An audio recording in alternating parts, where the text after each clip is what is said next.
Welcome to The Explainer. Today we're going to dive into some of the most violent, frankly shocking passages in the Bible. And in the process, we're going to discover a kind of hidden poetic code that just might unlock their true meaning. So, let's kick things off with a story.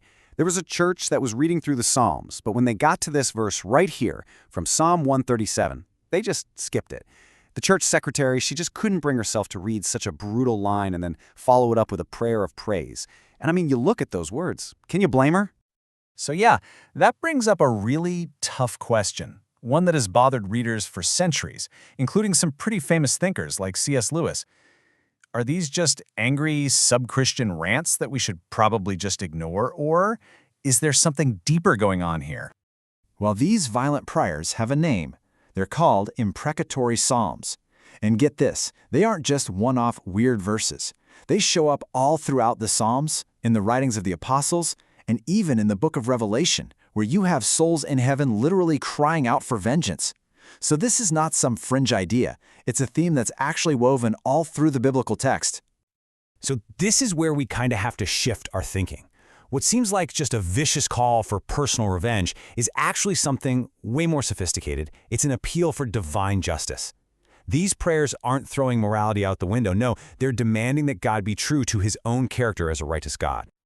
So, to help us get our heads around this, the theologian Dr. Fred Putnam offers a really helpful three-part framework to make sense of what's happening in these incredibly difficult prayers. Okay, first off, these prayers take evil way more seriously than we usually do. They're basically saying that some things are so profoundly wrong, they deserve to be destroyed. Second, and this is key, the poets leave the results entirely in God's hands. And third, they appeal directly to God's own nature, to his character as a righteous judge. Okay, so here's the absolute kicker. In almost every single one of these psalms, the writers protest their own innocence. They say they're being attacked for no reason, and they never ask for the power to take revenge themselves. Instead, what they're doing is handing the whole messy situation over to God, asking him to be the ultimate judge and to be faithful to the promises he already made. Okay, so maybe the why is starting to make a bit more sense. But the how, that can be a whole other puzzle.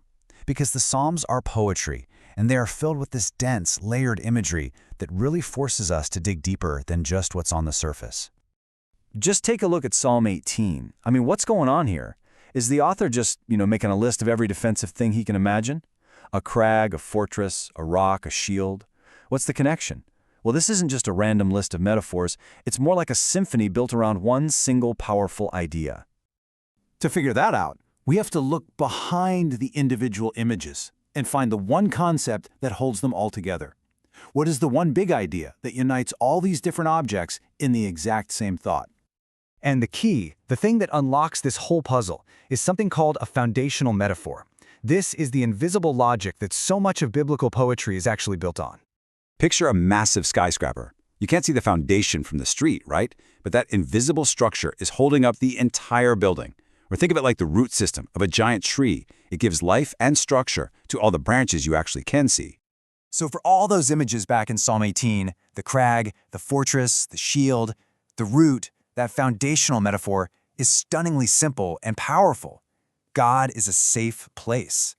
And once you get that, all the surface-level metaphors just click right into place. So yeah, God is like a rock, but not just any rock on the ground. Think of a high, steep cliff, a crag. When you're up there, your enemies just can't get to you. You are safe.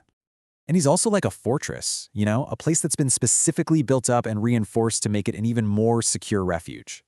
And this is what's so brilliant about it. Even something totally different like a shield fits perfectly. Why? Because if you are behind a shield, you are safe.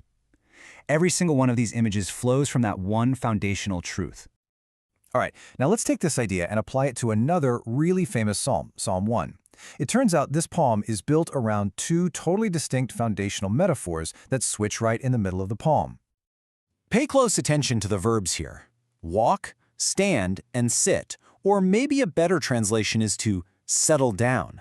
These are all words about movement, position, and ultimately destination.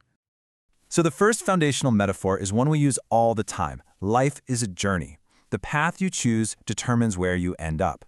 So you don't want to walk with the wicked because you don't want to end up standing around with sinners, and you definitely don't want to permanently settle down with those who scoff.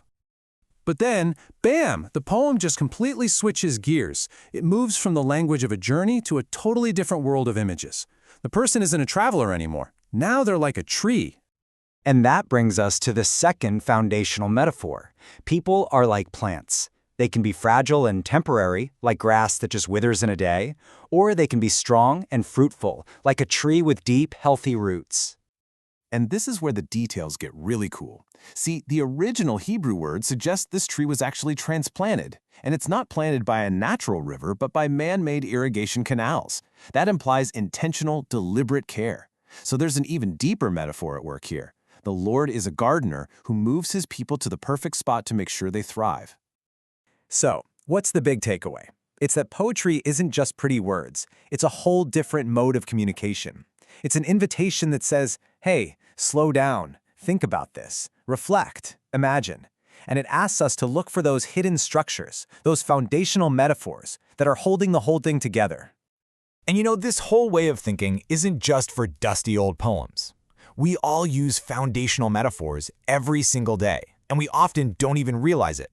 You know, life is a journey, or argument is war, or time is money. It makes you wonder, right? What are the invisible metaphors, the hidden stories that are shaping how you see the world every single day?